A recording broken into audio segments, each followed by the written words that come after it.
नमस्कार, मी डॉक्टर सुमेधा भोसले. मुद्द्याची गोष्ट या आमच्या यूट्यूब चॅनलमध्ये तुमचं खूप खूप स्वागत. मी आणि माझं आनंदी जीवन या मालिकेमध्ये आज आपण माहिती घेतो आहोत डॉक्टर वैशाली बिनीवाले यांच्याकडून. गर्भधारणा आणि प्रसूती, त्यात मागच्या एपिसोडमध्ये आपण पाहिलं की गर्भधारणा झाल्यानंतर आहार कसा असावा. तुमच्या बहुतेक सगळ्या प्रश्नांचं उत्तर तुम्हाला मिळालेलं आहे.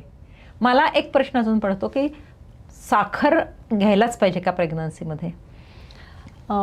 साखर ह्या स्वरूपात साखर नाही घेतली तरी काही बिघडत नाही.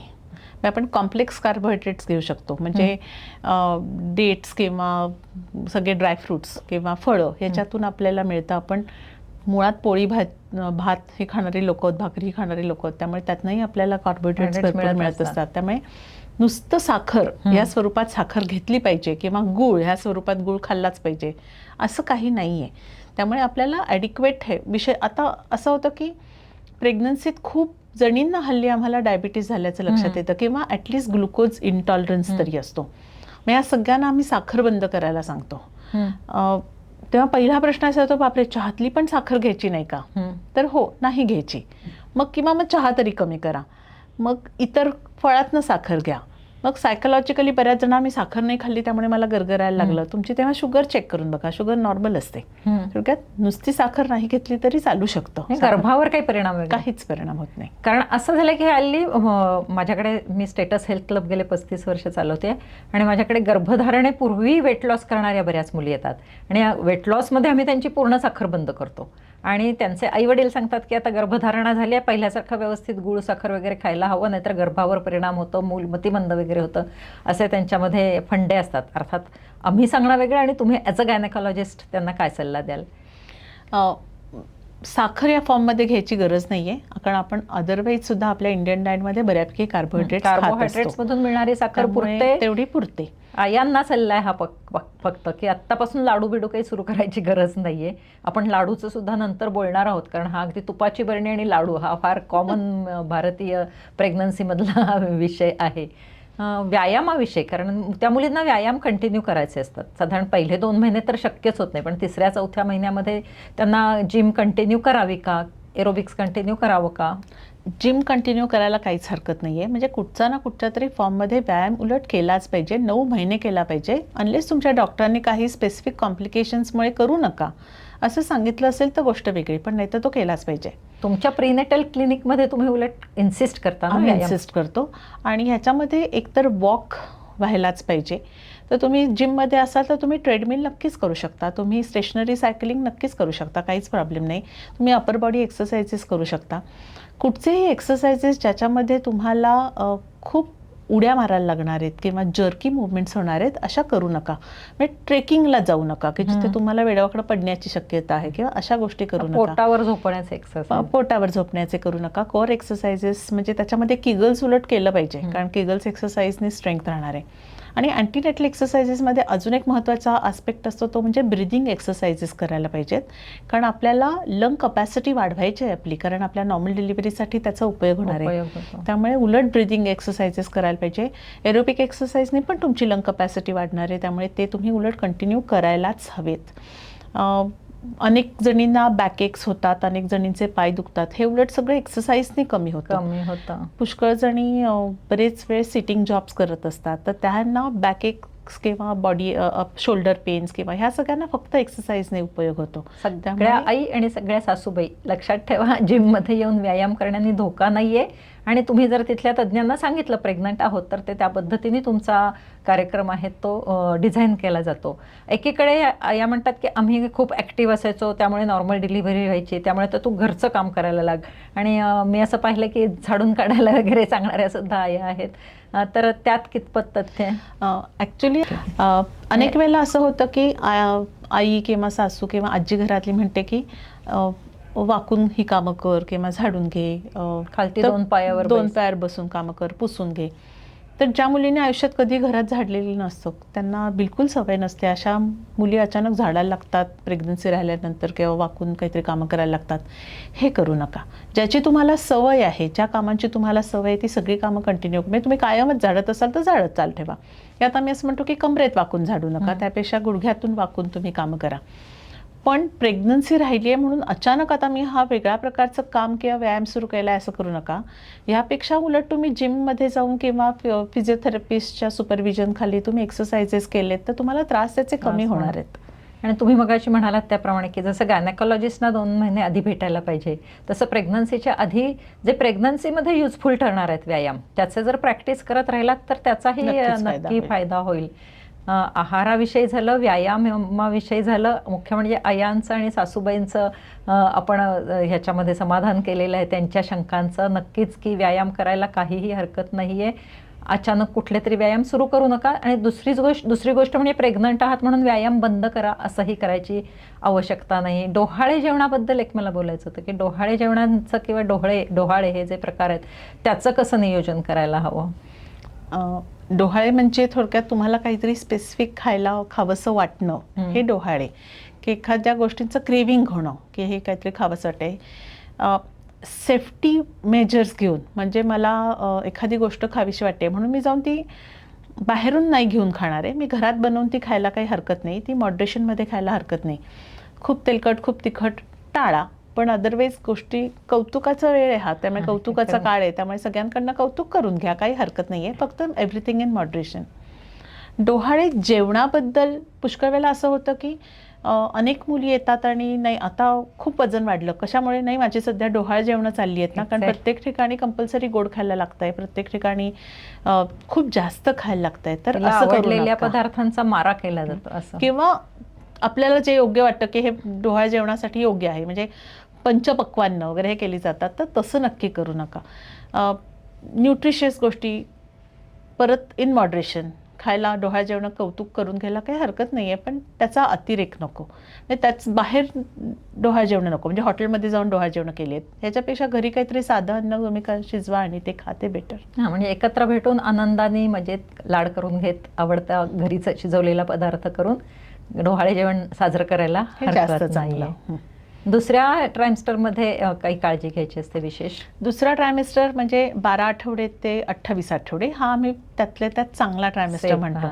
सेफही असतो, त्यावेळा त्रासही फारसा काही होत नाही बायकांना, कारण वजन अजून तेवढं वाढलेलं नसतं किंवा पोटाचं वजन वाढलेलं नसतं आणि त्याच्यामुळे त्या कम्फर्टेबल असतात, पोझिशन त्यांची बरी असते, म्हणजे नंतर जे लॉर्डॉसिस किंवा पाठीचे त्रास सुरू होतात ते त्यांना आता होत नाहीत.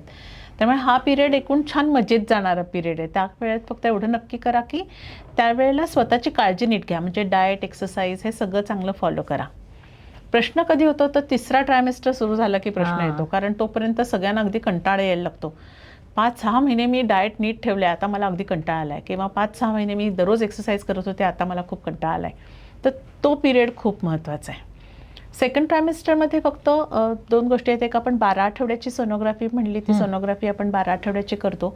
त्याच्यानंतर एक अत्यंत महत्त्वाची सोनोग्राफी म्हणजे साधारण 19-20 आठवड्याला ॲनोमली स्कॅन केला जातो, ज्याला बाळ पूर्ण तयार झालं आणि त्याच्यात मेजर स्ट्रक्चरल प्रॉब्लेम्स काही नाहीत ना, हे त्याच्यात बघितलं जातं. काही पेशंट्समध्ये 23-24 आठवड्याला फिटल एको म्हणजे बाळाच्या हार्टचा पण एक एकोकार्डिओग्राफी केली जाते.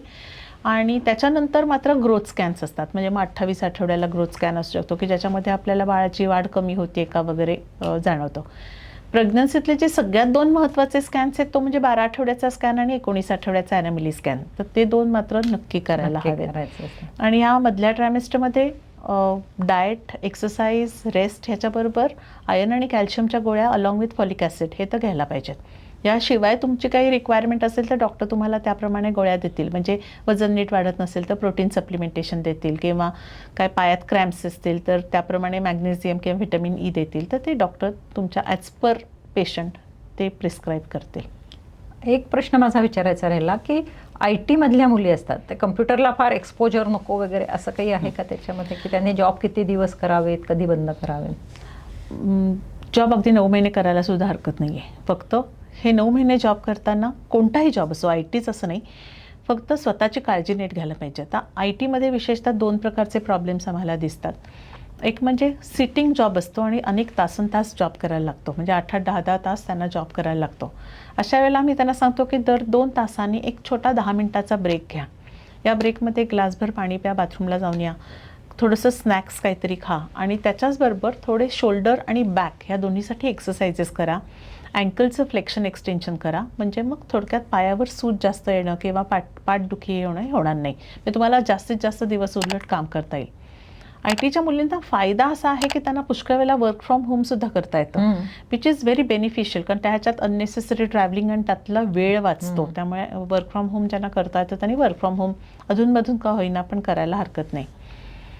इतर लोक ITच्या ह्याचा किंवा इतर काही प्रोफेशन्समधला अजून एक प्रॉब्लेम म्हणजे त्यांच्या शिफ्ट्स खूप वेगवेगळ्या असतात. म्हणजे थोडक्यात रात्रीची जागरणं जास्त होऊ शकतात, त्यांचे अनेक वेळेला इतर इंटरनॅशनल कॉल्स चालू असतात. अशांना आम्ही सांगतो की पण तुमची विश्रांती व्यवस्थित होणं महत्त्वाचं. त्यामुळे रात्रीची 8 तास झोप ही झाली पाहिजे. त्यामुळे तुम्ही 12 वाजता आणि 1 वाजता झोपत असाल तर थोडं सकाळी उशिरा उठलं तरी हरकत नाही. उठा, खा, मग परत हवं तर थोडंसं वेळ झोपा, पण थोडक्यात विश्रांती मात्र व्यवस्थित घ्या, हे खूप महत्त्वाचं आहे. साधारण एक्सपेक्टेड ड्यू डेट याची आता साधारण माणूस वाट बघत असतो. काही वेळा आधीच पेन्स सुरू होतात, मग लगेच गायनेकॉलॉजिस्टना भेटायला हवं ना? नक्कीच भेटायला हवं. आपण एक्सपेक्टेड ड्यू डेट जी काढतो ती शेवटच्या पाळीच्या पहिल्या दिवसापासून 280 डेज किंवा 40 वीक्सनी आपण ती ड्यू डेट काढतो. आणि ही ड्यू डेट आपण साधारण 12 आठवड्याच्या सोनोग्राफीला कन्फर्म करतो की म्हणजे बाळाची वाढ आणि ते ड्युरेशन हे करस्पॉन्ड होतंय का नाही हे बघतो, आणि ते होत असेल तर त्याप्रमाणे ड्यू डेट काढली जाते. आता गंमत म्हणजे ॲक्च्युली जी ड्यू डेट काढली जाते त्या दिवशी फक्त 4% पेशंट्स डिलिव्हर होतात. म्हणजे बहुतेकशा पेशंट्स ह्या इतर कुठच्या तरी दिवशी होतात. तर कुठच्या दिवशी होतात तर 37 वीक्स टू 40 वीक्स हा आपण नॉर्मल डिलिव्हरीचं किंवा नॉर्मल प्रेग्नन्सीचं आम्ही ड्युरेशन म्हणतो की 37 वीक्स नंतर ते 40 वीक्सपर्यंत कधी डिलिव्हरी झाली तरी हरकत नाही. 37 वीक्सच्या आधी ज्या डिलिव्हर होतात त्या प्रीमॅच्युअर डिलिव्हरी आपण त्यांना म्हणतो किंवा प्रीटर्म डिलिव्हरी म्हणतो. आणि प्रीटर्म डिलिव्हरीमध्ये प्रॉब्लेम्स असतात. त्याच्यामुळे 37 वीक्स होण्याच्या आत थोडंसं जरी पोटात दुखायला लागलं, पाणी जायला लागलं तर ताबडतोब तुम्ही डॉक्टरांकडे गेलं पाहिजेत, कारण अशा वेळेला आपल्याला ती डिलिव्हरी तेव्हा होऊ नये म्हणून पहिल्यांदा प्रयत्न करायला लागतात. त्यामुळे बाळाची प्रीमॅच्युरिटी टाळता येते. 37 वीक्स नंतर मात्र मग दुखायला लागलं तर काही हरकत नाही. 37 वीक लागेपर्यंत जॉब करू शकता, प्रोव्हायडेड जर अशा काही अडचणी आल्या तर तुम्ही ताबडतोब गायनेकॉलॉजिस्टना म्हणजे मी म्हणेन किती दिवस तुम्ही काम करू शकता. तुमच्या ऑफिसमधून डायरेक्टली हॉस्पिटलमध्ये येण्याची सोय असेल तर काही हरकत नाही. आईसाठी पुन्हा मेसेज आहे की मुलीला थांबवू नका 9व्या, कारण तो शेवटचा महिना खूप तसा कंटाळवाणा असतो. आणि मूड स्विंग पण होतात का त्या काळामध्ये? प्रेग्नन्सी आणि मूड स्विंग्स हे ते गो हँड इन हँड. म्हणजे अगदी सुरुवातीला अतूट नातं आहे. अगदी सुरुवातीला म्हणजे प्रेग्नन्सी राहिल्यापासूनच अनेक म्हणजे अनेक psychological symptoms I would say होतात. ह्याच्यामध्ये फक्त मूड स्विंग्स होतात असं नाही, तर माइल्ड डिप्रेशन असू शकतं, एन्झायटी वाढते, मूड स्विंग्स होतात, रात्रीची नीट झोप लागत नाहीत, कधी कधी पोझिशनमुळे सुद्धा असते पण नीट झोप लागत नाहीत. आणि ह्या सगळ्याचा एक एकत्रित इफेक्ट होऊन पुष्कळ वेळेला ती मुलगी मग हसतच नाही आहे, खूप आनंदात नाही आहे असं आपल्याला जाणवतं. कारण काय असतं तर हॉर्मोनल चेंजेस हे त्याचं एक कारण आहेच. आणि दुसरं महत्त्वाचं कारण म्हणजे रिस्ट्रिक्शन ऑफ ॲक्टिव्हिटीज हे त्याचं एक महत्त्वाचं कारण आहे. आत्तापर्यंत कुणालाही काही न विचारता मुलगी हवं ते करत होती, आणि आता अचानक प्रेग्नन्सी राहिले म्हणून बाहेर जाऊ नकोस, दिवे लागणीच्या वेळेला जाऊ नकोस, हे करू नकोस, गाडी चालवू नकोस, स्कूटर चालवू नकोस, इतकी रिस्ट्रिक्शन्स आल्यामुळे पण त्यांना त्याचा त्रास होतो. आणि त्यांना घरात ठेवून बाकी सगळे लोक आपल्याला हवं ते करत असतात, त्याच्यामुळे त्याचाही त्रास त्यांना खूप होतो. हे थोडंसं इतरांनी पण समजावून घ्यायला पाहिजे. म्हणजे ह्याच्यामध्ये फॅमिलीला खूप महत्त्वाचं काम आहे की नवरा आणि इतर घरातल्यांनी समजून घ्यायला पाहिजे. अनेक वेळेला या मुली उगाच चिडचिड करतात, अनेक वेळेला उगाचच रडायला येतं त्यांना, किंवा कुणाशी बोलत नाहीत वगैरे. त्यांना यायला समजावून घ्यायला पाहिजे, त्यांच्याशी डिस्कस केलं पाहिजे. आम्ही मुलींनाही सांगतो, प्रेग्नंट मुलींना सांगतो की तुम्हाला जे वाटतं ते कुणाबरोबर तरी शेअर करा, आणि त्याच्याने तुम्हाला तो त्रास होणार आहे तो कमी होणार आहे. त्यामुळे सायकोलॉजिकल प्रॉब्लेम्स प्रेग्नन्सीत खूप आहेत, ते मोकळेपणाने तुमच्या डॉक्टरांशी बोला. गरज पडलं तर सायकॅट्रिस्टची सुद्धा आपण ह्यासाठी मदत घेऊ शकतो. तिची मनोवृत्ती कायम, चित्तवृत्ती आनंदात राहील हे सगळं बाकीच्या कुटुंबियांनी बघायला हवं. तिने व्यवस्थित शेवटपर्यंत जॉबला जायला हवं, याच्यासाठी तिला सहकार्य करायचं. म्हणजे त्याची कंपल्शन नाही, तिला हवं असेल तर जाऊ द्यावं. आणि त्या मुलीने काळजी घ्यायची, जर काहीही ॲबनॉर्मॅलिटी, थोडीशी जरी पेन जाणवली किंवा थोडंसं जरी काही लीक होतं असं वाटलं तरी ताबडतोब गायनेकॉलॉजिस्टना भेटायला पाहिजे. एक्सपेक्टेड ड्यू डेटच्या पर्यंत जर आलेच नाही पेन किंवा काही वेदना जाणवल्याच नाहीत, ती डेट उलटून जाते असं वाटलं तर कधी ॲडमिट व्हायचं? आता ह्याच्यामध्ये सुद्धा ना 2-3 गोष्टी महत्त्वाच्या आहेत. एक तर आपल्या देशामध्ये आपण 40 वीक्स नंतर फार थांबत नाही. वेस्टर्न कंट्रीजमध्ये 42 वीक्सपर्यंत थांबतात, पण आम्ही असं पाहिलं आहे, म्हणजे सगळ्यांचा साधारण भारतातल्या गायनेकॉलॉजिस्टचा असा अनुभव आहे की 40 आठवडे झाल्यानंतर आपण फार दिवस थांबलो तर बाळा काहीतरी प्रॉब्लेम्स येतात, म्हणजे बाळ शी करतं, बाळाला त्रास तरी होतं आणि एकूण ऑपरेटिव्ह डिलिव्हरीचे चान्सेस वाढतात. त्यामुळे अनेक वेळेला 40 आठवडे झाल्यानंतर थोडंसं इंडक्शनसारखं आम्ही करतो. अर्थात ह्याच्यात दुसरा आस्पेक्ट जो मी म्हणलं तसं की 40 आठवडे हे लो रिस्कसाठी आपण म्हणतोय. हाय रिस्क प्रेग्नन्सी असेल तर ते ड्युरेशन ऑफ प्रेग्नन्सी आपण वेगवेगळी ठरवतो. म्हणजे फॉर एक्झाम्पल एखाद्या पेशंट जर का BP वाढत असेल तर तिला कदाचित आपण 38 आठवड्यालाच डिलिव्हर करू. ज्या पेशंटना प्रेग्नन्सीत डायबिटीस असतो त्यांना आपण 38 आठवड्यालाच डिलिव्हर करू. एखाद्या मदरचं आधीचं बाळ काही कारणाने तिने गमावलं आहे तर अशाला आपण तारखेपर्यंत नाही थांबत, आपण अशा वेळेला 38 आठवड्यालाच हे करतो. पण इन जनरल 40 आठवडे होऊन गेल्यानंतर फार दिवस आपण थांबत नाही. बरेच डॉक्टर 2-3 दिवसापर्यंत थांबतात. अगदी डेट्स, कारण हल्ली पूर्वीपासून सोनोग्राफी केल्यामुळे डेट्सबद्दल खात्री असते. काही डॉक्टर्स 41 वीक्सपर्यंत थांबतात आणि मग तरीही नाही जर का डिलिव्हरी झाली तर इंडक्शन ऑफ डिलिव्हरी म्हणजे कळण्याची औषधं इंजेक्शनं देऊन तिची डिलिव्हरी केली जाते. हल्ली आणि एक तो नवीन एक प्रकार निघाला ना की पेनलेस डिलिव्हरी, काहीतरी पॅचेस लावून किंवा औषधं लावून असं मुलींना हवं असतं. पेनलेस डिलिव्हरी म्हणजे थोडक्यात वेदना विरहित प्रसूती आणि ह्याचे अनेक प्रकार आहेत. त्यातला जो सगळ्यात कॉमनली वापरला जाणारा भारतातला प्रकार आहे किंवा ज्याला आपण म्हणूयात की मॅक्झिमम इफेक्टिव्हिटी आहे तो म्हणजे एपिड्युरल अनॅल्जेसिया, ज्याच्यामध्ये पाठीच्या मणक्यातून एक इंजेक्शन दिलं जातं, म्हणजे 2 मणक्यांच्या मधून एक इंजेक्शन दिलं जातं. आपली जी स्पायनल कॉर्ड आहे त्या स्पायनल कॉर्डच्या बाहेर स्पेस असते, त्याला एपिड्युरल स्पेस म्हणतात.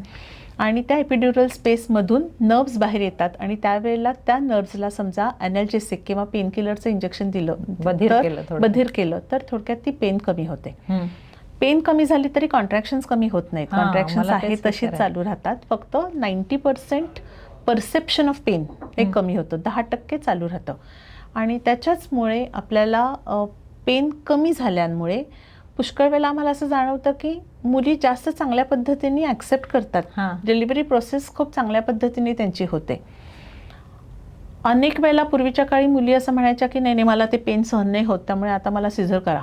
त्याच्यापेक्षा हे पेनलेस घेणं हे नक्कीच चांगलं आहे. म्हणजे ह्या नवीन तंत्रज्ञानाचा फायदा करून घ्यायला हवा. म्हणजे प्रत्येकीने पेनलेस करून घ्यायला पाहिजे का असं काही नाही, कारण प्रत्येक डिलिव्हरी वेगळी असते, टॉलरन्स वेगळा आहे, पेन टॉलरन्स वेगळा आहे प्रत्येकीला, ड्युरेशन ऑफ डिलिव्हरी ते किती वेळ लागतो हे वेगळं आहे, किती इझी डिलिव्हरी आहे हे वेगळं आहे. त्यामुळे इझी डिलिव्हरी, पटकन होणाऱ्या डिलिव्हरी ह्याला पेनलेस घ्यायची गरज नाही आहे. पण तुमचे प्रोलॉंग लेबर असतील किंवा मोठं बाळ आहे जरा त्यामुळे थोडंसं डिफिकल्ट आहे असं असेल तर मात्र पेनलेसचा ऑप्शन नक्कीच चांगला असतो. आणि सिझेरियन सेक्शनच्या काय इंडिकेशन्स आहेत? कारण बऱ्याच लोकांचं असतं ह्या डॉक्टरांकडे गेलं की ते नेहमी सिझेरियनच करतात. अगदी अशा गप्पा चांगल्या शिकलेल्या स्त्रियांच्या मध्ये सुद्धा चालू असतात की सिझेरियन करण्यामध्ये डॉक्टर्सना इंटरेस्ट आहे, तर त्याविषयी काय सांगा? सिझेरियन सेक्शन ही एक मेथड ऑफ डिलिव्हरी आहे आणि सिझेरियन सेक्शनची कारणं अनेक आहेत.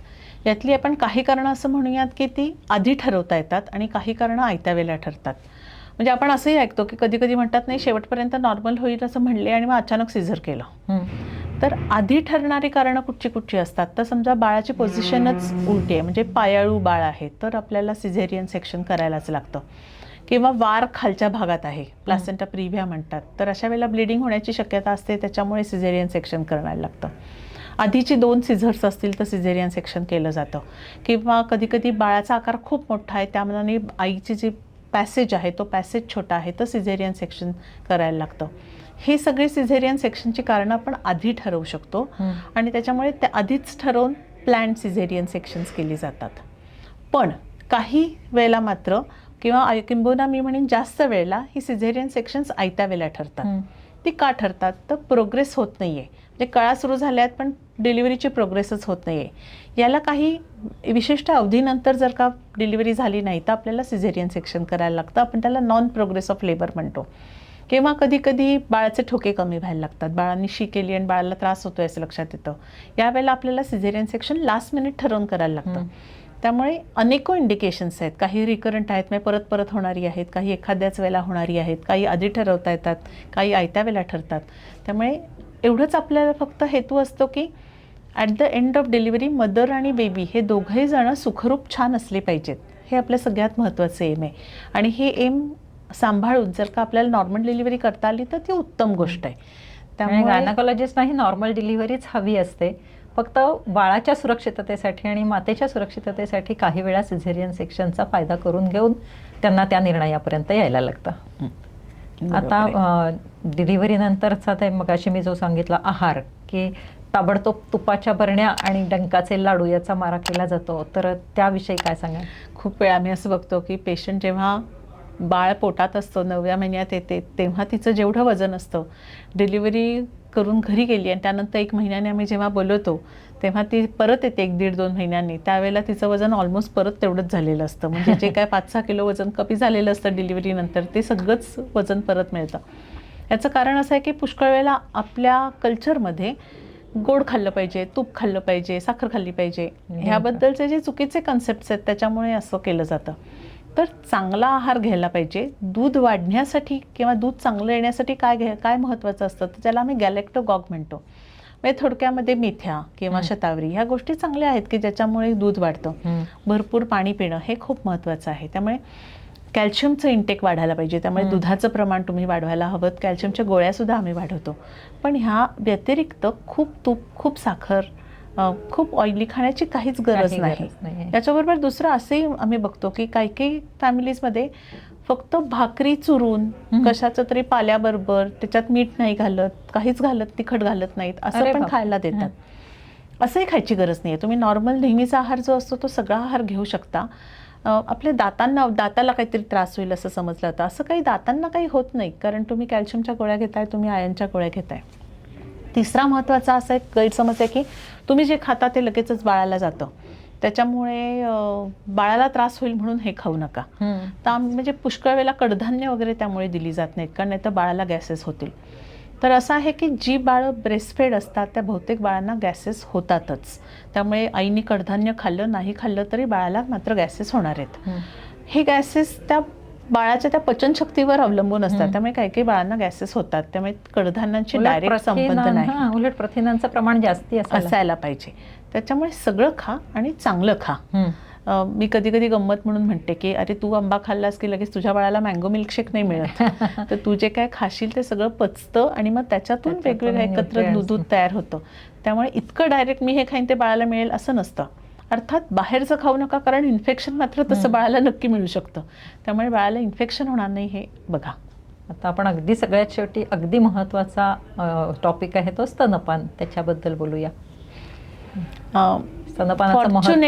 फॉर्च्युनेटली मी म्हणेन की भारतातल्या स्त्रियांना स्तनपानाचं महत्त्व नाही सांगायला लागत.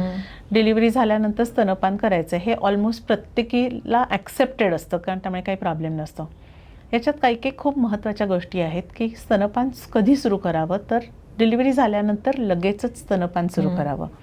हे का स्तनपान तेव्हा सुरू करावं, ह्याला एकतर बाळ त्यावेळेला डिलिव्हरी झाल्यानंतर जे बाळ असतं ते ॲक्टिव्ह असतं, जागं असतं, त्यामुळे त्याला त्यावेळेला दूध प्यायला जर का दिलं तर ते लगेचच सकिंग सुरू करतं आणि त्याच्यामुळे मिल्क बनणं, तयार होणं, ते बाळांनी पिणं ही जी प्रोसेस असते ती लगेचच सुरू होते. दुसरं महत्त्वाचं म्हणजे बाळांनी सकलिंग केल्यानंतर ऑक्सिटोसिन नावाचं हॉर्मोन स्त्रीच्या शरीरात निर्माण होतं की ज्याच्यामुळे युट्रस चांगलं कॉन्ट्रॅक्ट होतं आणि डिलिव्हरीच्या वेळेचं तिचं ब्लिडिंग कमी होतं. त्यामुळे आईच्या दृष्टीने सुद्धा ते स्तनपान करणं महत्त्वाचं आहे.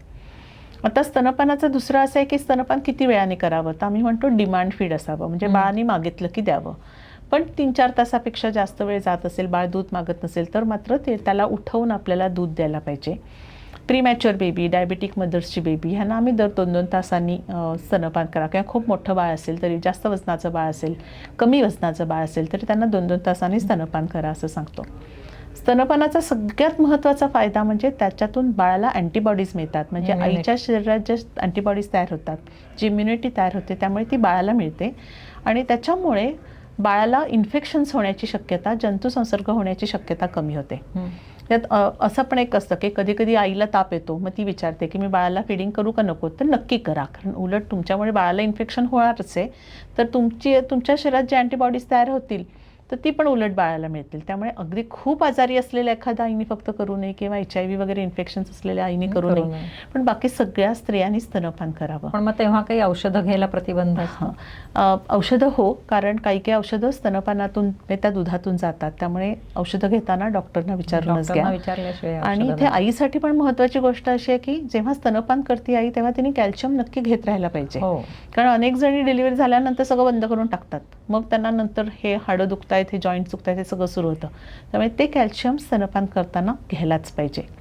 कधीपर्यंत स्तनपान करा, तर आम्ही युजली म्हणतो की minimum 6 months totally breast feed करा, म्हणजे कम्प्लीट ब्रेस्ट फिडिंग करा. त्यानंतर इतर गोष्टी सुरू करतात बाळाला, पण जितके दिवस करता येईल, वर्ष 1.5 वर्ष, तेवढे दिवस तुम्ही ब्रेस्ट फिडिंग किंवा स्तनपान करा. आणि स्तनपान नेहमी बसून करायला हवं ना, झोपून? वेगवेगळ्या पोझिशन्समध्ये ऍक्च्युली करता येतं.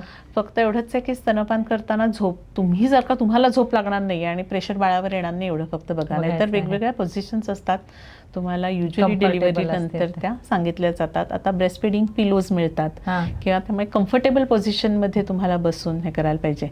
अनेक वेळा स्तनपान करताना वाचू नका, TV बघू नका, खाऊ पिऊ नका असं सांगितलं जातं. तर आम्ही उलट म्हणतो की अर्धा पाऊण तास स्तनपान चालतं. तर ते ब्रेस्ट फिडिंग चालताना उलट छान मस्त ग्लासभर पाण्याचं तिथे घेऊन बसा, तिथे काहीतरी अधनमधनं स्नॅक्स खात राहा, एखाद्या हातात गोष्टीचं पुस्तकही असू दे किंवा समोर काहीतरी छान गाणी लावा, एखाद्या टीव्हीवर काहीतरी बघा आणि छान एन्जॉय करत स्तनपान करा. फक्त ऑब्व्हियसली बाळाकडे तुमचं सगळ्यात जास्त लक्ष असायला पाहिजे.